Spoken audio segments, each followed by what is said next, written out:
বুঝতেই পারছো তোমরা, আমি যেখানে ভিডিও দিই সেখান থেকে কিন্তু ভিডিও দিচ্ছি না, আমি আমার নিজের বাড়িতে এসেছি, সেখান থেকে ভিডিওটাও দেওয়ার চেষ্টা করছি তোমাদের যাতে উপকার হয় তাই।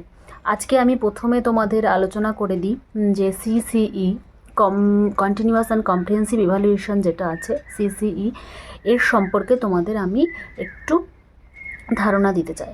আচ্ছা, সিসিই এর পুরো কথা হচ্ছে continuous and comprehensive evaluation. CCE continuous and comprehensive evaluation এর অর্থটাই হচ্ছে যে তাদের নিরবিচ্ছিন্নভাবে, অর্থাৎ শিক্ষার্থীদের নিরবিচ্ছিন্নভাবে কিন্তু মূল্যায়ন করতে হবে। আমরা দেখা যায় যখন আমরা পড়েছি বেসিক্যালি তখন কিন্তু 3বার পরীক্ষা নেওয়া হতো, তাই তো, স্কুলে হাফ ইয়ারলি 2টো আর একটা অ্যানুয়াল, তাই তো। এবার এখন কিন্তু সেই পদ্ধতিটা বদলে হয়েছে সিসিই, অর্থাৎ কন্টিনিউয়াস অ্যান্ড কম্প্রিহেন্সিভ ইভ্যালুয়েশন। সারা বছর ধরে শিক্ষার্থীদের ইভ্যালুয়েশন করতে হবে, কিভাবে তারা শিখছে, কতটা প্রোগ্রেস হচ্ছে, যেদিকে উন্নতি হচ্ছে না সেদিকটাকে উন্নতি করার জন্য কিন্তু আরও বেশি পরিমাণে টিচারদের সক্রিয় হতে হবে, কিভাবে তারা কোন দিকে ঘাটতি হচ্ছে সেগুলো দেখতে হবে। অর্থাৎ সারা বছর ধরে প্রথম থেকে শুরু করে পুরো বছরের পুরো শেষ পর্যন্ত যে মূল্যায়ন পদ্ধতিটা সেটাই কিন্তু হচ্ছে কন্টিনিউয়াস অ্যান্ড কম্প্রিহেন্সিভ ইভ্যালুয়েশন। যেমন ধরো আমি আজকে ক্লাসে গেছি, আমার ক্লাসের বাচ্চারা কি শিখলো, আজকে যে পাঠটা দিলাম কি শিখলো, কতটা তারা অর্জন করতে পারলো, কতটা শিখতে পারলো, সেগুলো কিন্তু আমার জানার জন্য তাদেরকে কিন্তু মূল্যায়ন করতে হবে।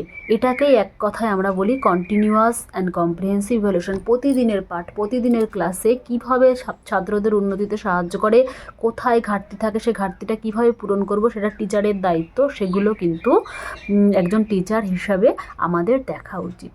এইটাই হচ্ছে নিরবিচ্ছিন্ন মূল্যায়নের মূল কথা। অর্থাৎ নিরবিচ্ছিন্ন মূল্যায়ন কিন্তু আমাদের বর্তমান শিক্ষা ব্যবস্থায় একটা বিশাল ভাইটাল জায়গা। সিসিই কিন্তু পিকক মডেলে যার উল্লেখ আছে, এটা কিন্তু তোমাদের হবু শিক্ষক যারা হতে যাচ্ছ প্রত্যেককে মাথায় রেখে যেতে হবে এবং এটা মেনেই কিন্তু ক্লাসরুমে সমস্ত শিক্ষার্থীদের উপর নজরদারি করতে হবে এবং তাদেরকে উন্নতি শিখরে পৌঁছানো। তোমাদেরকে আর একটা বিষয় জানানোর, তোমরা যে শুধু প্রাইমারি টিচার হতে যাচ্ছ বলে শুধু প্রাইমারির সমস্ত বিষয় দেখে যাবে ইন্টারভিউর জন্য এমনটা নয়। সমস্ত বিষয় দেখে যেতে হবে, আশেপাশে যা দেখছো চারিপাশে সেগুলো দেখে যেতে হবে, দৈনন্দিন জীবনের সাথে রিলেটেড, যেমন আলুর দাম থেকে শুরু করে সমস্ত কিছু আমি দেখে যেতে হবে বলেছিলাম।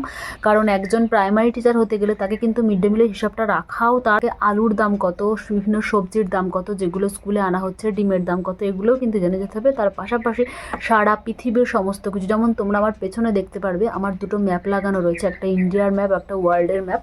এগুলো যখন আমি প্রিপারেশান নিয়েছিলাম তখনই লাগানো রয়েছে। এখানে কিন্তু এই পুরো ম্যাপগুলো সম্পর্কে তোমাদের জেনে যেতে হবে, ভারতবর্ষের কোথায় কোন রাজ্য রয়েছে তার অবস্থান, এবং পৃথিবীর যে ম্যাপটা রয়েছে সেই ওয়ার্ল্ডের ম্যাপে ভারতবর্ষের অবস্থান এবং অন্যান্য দেশের অবস্থান কোথায় রয়েছে। যারা জিওগ্রাফি স্টুডেন্ট তারা কিন্তু এই ম্যাপগুলো ভালো করে রপ্ত করে যাবে। এটা হচ্ছে তোমাদের কিন্তু জেনে যাওয়ার বিষয়। এমনকি তোমাদের কিন্তু গ্লোব থেকে ডেমো করা করতে হতে পারে। তারা কিন্তু বলে দিচ্ছে যে একজনকে বলেছে একটা টেবিলে যে আচ্ছা আপনি জিওগ্রাফি স্টুডেন্ট, তাহলে আপনি আমাকে গ্লোব থেকে ডেমো করে দেখান। হাতে যা থাকছে তাই থেকে ডেমো করে দেখাতে হতে পারে। একটা পেন দিয়েও তোমাকে বলতে পারে যে আচ্ছা পেন থেকে বাচ্চাদের কী শেখাবেন, এখানে একটা ডেমো করে দেখান। সমস্ত কিছু প্রিপারেশান কিন্তু নিয়ে যেতে হবে।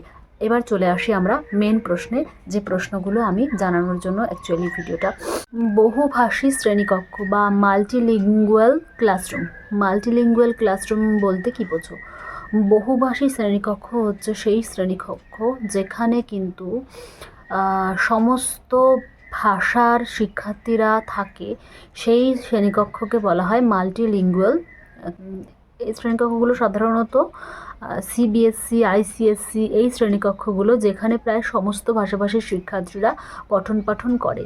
ঠিক আছে, এই সমস্ত যেমন বাঙালি, গুজরাটি, হিন্দি, ওড়িয়া ইত্যাদি সমস্ত ভাষাভাষী শিক্ষার্থীরা এই শ্রেণীকক্ষে থাকে বলে এগুলোকে বলা হয় কিন্তু বহু ভাষাভাষী শ্রেণীকক্ষ। এবার ইন্টারভিউতে তোমার প্রশ্নটা এভাবে হতে পারে, আচ্ছা আপনি তো টিচার হতে যাচ্ছেন, তাহলে আপনি বহু ভাষাভাষী শ্রেণীকক্ষ বলতে কী বোঝেন, এবং এই শ্রেণীকক্ষতে যদি আপনাকে পড়াতে দেওয়া হয় তাহলে আপনি কীভাবে পড়াবেন, এটাই কিন্তু আপনাকে কোশ্চেন করা হতে পারে বা তোমাদের কোশ্চেন করা। সিচুয়েশন বেস কিছু কোশ্চেন, যেমন যদি বলা হয় আচ্ছা আপনার ক্লাসে কোনো অন্ধ শিশুকে যদি ভর্তি করতে আসেন কোনো বাবা মা, তাহলে আপনি কি করবেন, শিশুটিকে ভর্তি নেবেন নাকি ভর্তি নেবেন না।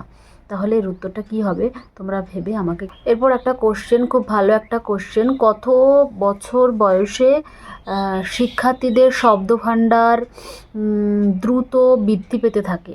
শিক্ষার্থী বা শিশুদের ধরে নাও, কত বছর বয়সে শিশুদের শব্দভাণ্ডার দ্রুত বৃদ্ধি পেতে থাকে? উত্তরটা কিন্তু হবে 2 বছর বয়সে। 2 বছর বয়স থেকে শিশুদের শব্দভাণ্ডার কিন্তু দ্রুত বৃদ্ধি পেতে শুরু করে।